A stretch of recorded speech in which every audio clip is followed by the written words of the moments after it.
I thought I was untouchable at Stratagem Solutions. Years of late nights, perfecting every project, and proving myself at every turn had led to this moment, a client pitch that could change everything. But when I walked into the conference room, Ryder, my boss, was already there. That smug smile wasn't friendly, it was predatory. From the first slide, he started twisting my words, mispronouncing client names, and steering questions to make me look incompetent. The client frowned. My colleagues whispered. Every nerve in my body screamed humiliation. I wanted to run. I wanted to disappear. But here's the thing he didn't know: while he thought he was crushing me, I'd been playing a longer game. By the time he realized it, I would be the one controlling Stratagem Solutions, and he wouldn't even see it coming. The conference room felt unnaturally cold. Glass walls reflected every movement, polished surfaces gleaming under the harsh office lights. I gripped my laptop bag tighter than necessary. This was supposed to be my shining moment, the client pitch that could solidify my reputation at Stratagem Solutions. Ryder was already there. Leaning back, that smug, predatory grin on his face, he didn't stand or greet me. He didn't even glance at my slides. It was as if my presence was an inconvenience he was tolerating, and I was already on his chessboard. "Ah, there you are," he drawled, voice deceptively calm. "I was starting to wonder if you remembered how to handle a presentation." My stomach dropped. I forced a smile, my mind racing through every talking point I'd rehearsed. The first few minutes went well enough, I could see a few clients nodding, engaged. But then Ryder began weaving his sabotage, subtle at first, a tiny mispronunciation here, a slight correction there, the kind of small manipulations that looked innocent but slowly poisoned the room. "Interesting choice of words on this slide," he said casually. "I'm not sure the client will interpret it correctly. Perhaps a misalignment?" I swallowed hard, trying to mask the tightening panic in my chest. The clients exchanged glances. I corrected myself, but each word I said was intercepted with another calculated remark from Ryder. "Actually, the last projection, did you consider the updated quarterly data?" he asked, smirking. "I wouldn't want anyone thinking you overlooked something important." Whispers spread among my colleagues. A quiet chuckle escaped the back of the room. My hands shook slightly as I flipped through slides, and I could almost feel the weight of every gaze on me, judging, doubting. I tried to ground myself, reminding myself of every late night, every flawless report, every client I had won over. But it didn't matter. Ryder was orchestrating a spectacle, and I was the centerpiece. Every correction, every subtle undermining, made it clear, this was no accident. As the meeting ended, I packed up mechanically, my mind in a whirlwind of disbelief and rage. The clients shook hands politely, but the smiles were strained, hesitant. My colleagues offered sympathetic nods, but sympathy wasn't enough. Walking back to my desk, my face burning, my hands trembling, I realized something chilling: Ryder thought he had crushed me. He had no idea that while he played the short game, I had already begun planning the long one. And when that plan unfolded, he wouldn't even see it coming. After that brutal meeting, I barely slept for nights. Every time I closed my eyes, I could see Ryder's smug smile, hear his subtle jabs, feel the client's doubtful glance. The humiliation still burned, but underneath it, something else had awakened: clarity. I began retracing my steps, my years at Stratagem Solutions, the projects I had led, the clients I had nurtured, every interaction with Ryder. It wasn't luck that got me here. It was observation, patience, and strategy. I had been playing a silent game, noticing the cracks in the system, while everyone else was distracted by appearances. I remembered my first week at the company. Fresh out of college, overlooked, underestimated. Colleagues whispered behind my back, assuming I would never rise above mediocrity. But I had watched how Ryder made decisions, how the executives responded, which clients could be swayed, and which employees were loyal only to their own ambition. Every subtle shift in tone, every missed detail, like pieces of a puzzle, I stored away. "Did you see the memo on the Sterling account?" one colleague whispered one afternoon. "I don't trust Ryder's numbers." I smiled quietly, hiding my excitement. That small doubt, unnoticed by most, was exactly the kind of leverage I needed. The client meeting had exposed Ryder's arrogance. He didn't check facts before taking credit. He underestimated quiet competence. And, most importantly, he had left vulnerabilities everywhere: sloppy emails, ignored approvals, overlooked deadlines. Each mistake was a thread I could pull. I started building a mental map of the company: who held influence, who was loyal to Ryder, who might quietly support me if the opportunity arose. I revisited every project, every contract, and every client relationship. Small gaps in Ryder's oversight became opportunities. Then came the quiet strategy sessions I held alone at night. Notes sprawled across my desk: client preferences, weak points in Ryder's reports, colleagues whose trust one could earn. I created a plan, careful and methodical. No bold moves yet, just preparation. I reached out subtly to allies, offering insights or clarifications, never revealing too much. The clients began noticing me, appreciating my attention to detail, while Ryder assumed loyalty was still his. I let him underestimate me, as always. By the end of the week, one thought had become clear: I wasn't just going to survive Ryder's sabotage. I was going to turn every misstep, every arrogance-fueled mistake of his into my advantage. And when the time came, he would realize too late that the quiet employee he thought he controlled had been preparing a silent coup from day one. The days after the presentation felt surreal. I walked through the office like a ghost, my steps quiet on the polished floors. Every glance from a colleague, every hushed whisper, felt magnified, as if the entire company knew my failure before I did. I kept replaying that meeting in my head. Ryder's smug grin. The client's subtle frown. The quiet snickers behind my back. How had everything gone so wrong? I had rehearsed every line, double-checked every number, anticipated every tough question. And yet, here I was, humiliated, exposed, vulnerable. Even my usual allies looked at me differently. "Are you okay?" one colleague asked hesitantly, glancing over their shoulder as if afraid Ryder might be listening. I forced a nod, forcing the smile, but inside, panic twisted like a knot in my stomach. At night, the worst thoughts crept in. Lying awake, staring at the ceiling, I questioned everything about myself. Had I really miscalculated? Was I not as competent as I thought? Were the years of hard work meaningless? Every detail replayed endlessly: each conversation, each casual office interaction, every seemingly small slip. Was I blind to the signs? Had Ryder been manipulating me for months without my noticing? Even outside the office, I felt trapped. Friends tried to comfort me. "He's just insecure," they said. "Don't let it get to you." But they didn't understand: it wasn't insecurity. It was precision, calculation, cruelty. Ryder had planned it, and he had succeeded. And yet, somewhere under the haze of humiliation, a small spark ignited.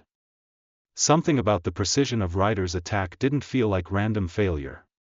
It felt like a puzzle I could solve. If he had a plan, perhaps I could craft one too. I started reviewing the presentation again, line by line, slide by slide. Patterns emerged: subtle misdirections, opportunities Ryder had left carelessly exposed. Every mistake he had made, every overlooked approval, every sloppy email, it became potential ammunition. For the first time in days, my pulse quickened, not from fear, but from clarity. I couldn't confront him yet. I didn't know all the pieces. But I could prepare. I wouldn't let him win. Not now. Not ever. The humiliation had nearly broken me, but it had also awakened something sharper, colder, and far more dangerous. The humiliation from the client meeting still gnawed at me, but anger had sharpened into focus. I realized venting wouldn't help. If I wanted real control, I had to understand exactly how Ryder had orchestrated the sabotage, and how I could turn it against him. That evening, I stayed late at my desk, the office silent except for the hum of computers. I opened emails, cross-checked project files, scanned meeting notes, and traced every decision from the past month. It felt like examining a crime scene. Every detail mattered. Then I found it, a subtle, almost dismissive email from the client after the presentation. At first, it seemed critical of me, but the more I read, the more it became clear, the client was questioning Ryder, not me. Misaligned data, overlooked details, conflicting reports, all pointing back to him. My heart raced. Ryder had tried to make me look incompetent, but in his arrogance, he'd exposed himself. This was my opening. I didn't need confrontation, I needed subtlety. I began mapping out Ryder's mistakes, one by one. Missed deadlines. Sloppy approvals. Overconfident decisions. Each one was a thread I could pull to slowly unravel his credibility. I also started quietly strengthening client relationships. One email at a time, I clarified overlooked details. I offered insights before questions were asked. The clients noticed. Their responses were subtle but significant. Praise, trust, and requests for guidance now came directly to me, bypassing Ryder entirely. Meanwhile, I traced internal patterns. Ryder had a history of manipulating team members, taking credit, and covering mistakes. But arrogance always leaves traces. Mismanaged projects, inconsistent reports, small complaints, these became my blueprint. I started noting colleagues who were quietly frustrated, clients who had lingering doubts, and opportunities Ryder had overlooked. Late one night, I ran into Marissa, a senior associate I hadn't worked with closely before.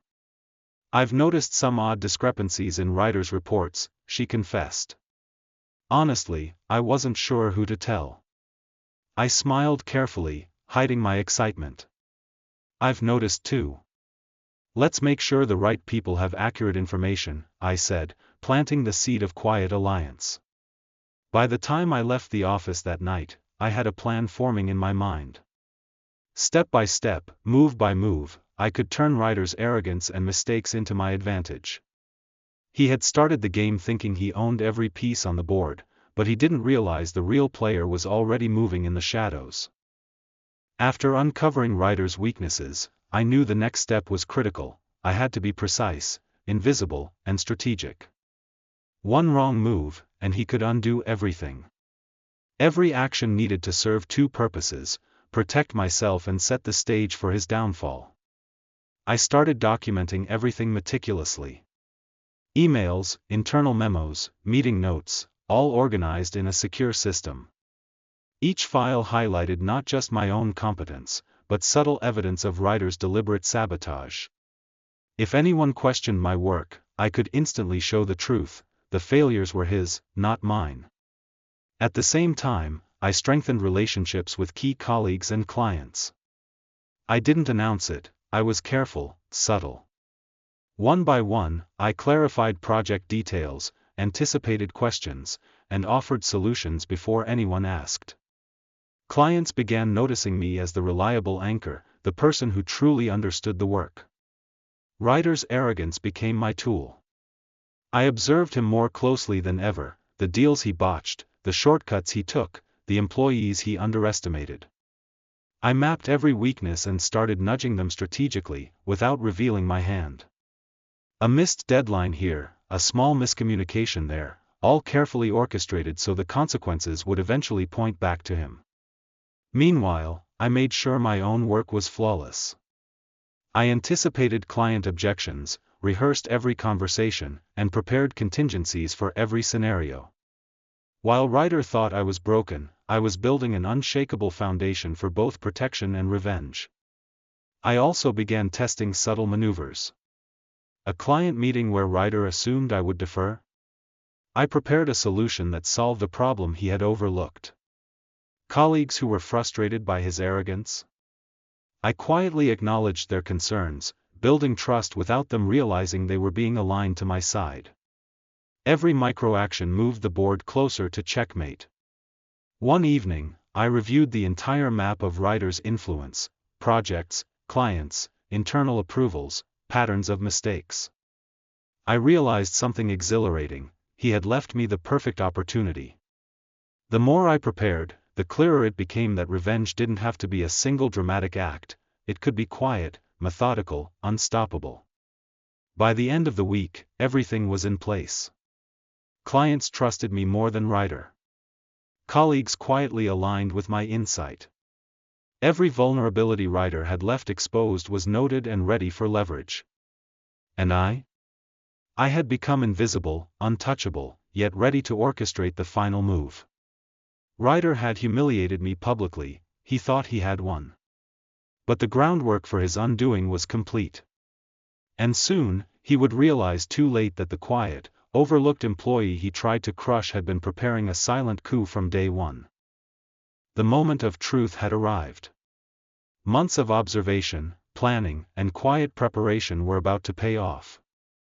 I started small, targeting the clients Ryder thought he had under control. He assumed their loyalty was unshakable, but he had misjudged. I began requesting direct updates with key clients, offering detailed insights and preempting problems before Ryder even knew they existed. One email here, one quick call there, subtle, invisible, but effective. "Thanks for catching that," one client wrote. "I don't know what we would have done without your input." Another replied, "Can you handle the upcoming review? I trust your judgment completely." Every message chipped away at Ryder's influence. He had tried to humiliate me publicly, but in doing so, he had left a trail of mistakes I could now leverage. Contracts he mishandled, deadlines he missed, client complaints he ignored, all carefully documented, quietly shared with upper management when the timing was right. The office became a battlefield of subtle dominance. Ryder would step into a meeting, expecting deference, only to discover that clients now sought my approval first. A project he assumed he controlled? I had already ensured it ran smoothly under my guidance, while he stumbled through oversight errors he hadn't anticipated. Then came the near misses. A client almost called Ryder to clarify an error he had caused, a colleague nearly revealed my observations too early, and for a moment, I felt the weight of months of planning might collapse. My pulse quickened, but I remained calm. Each close call sharpened my focus, reminding me that timing was everything. Emotionally, it was intoxicating. I watched the man who had publicly humiliated me struggle to maintain authority he thought was unassailable. Every frustrated glance, every uncertain decision confirmed it: I was no longer the victim. I held leverage, influence, and knowledge he couldn't even imagine. I also began strategically redirecting company resources.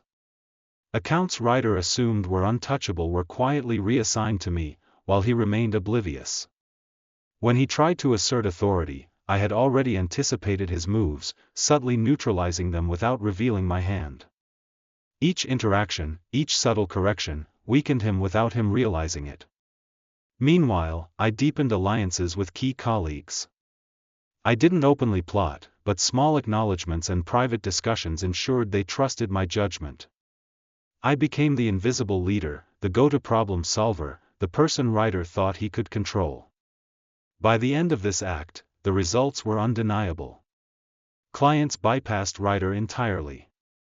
Upper management noticed discrepancies in his work. I had gained quiet but undeniable control over critical projects. Ryder was still in the room, unaware that his downfall had already begun. The humiliation he had inflicted on me had become the perfect catalyst for his undoing, and I realized, revenge wasn't about a single dramatic strike, it was methodical, unstoppable, and invisible until it was too late.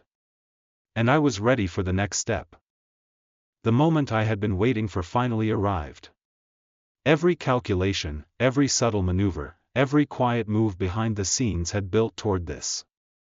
Ryder's arrogance had left him exposed, and I was ready to strike, not with fury, but with precision. It started with the evidence I had meticulously collected over weeks: emails, missed deadlines, client complaints, and proof of projects he had sabotaged. Each document was carefully curated to show not just his incompetence, but the deliberate, malicious pattern of his actions. I submitted them to upper management in a controlled flow, enough to raise questions, but not to alert him.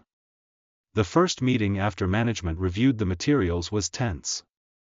Ryder swaggered in, expecting compliance, but the executive's expressions were unreadable. Questions came fast. Can you explain why this contract was delayed?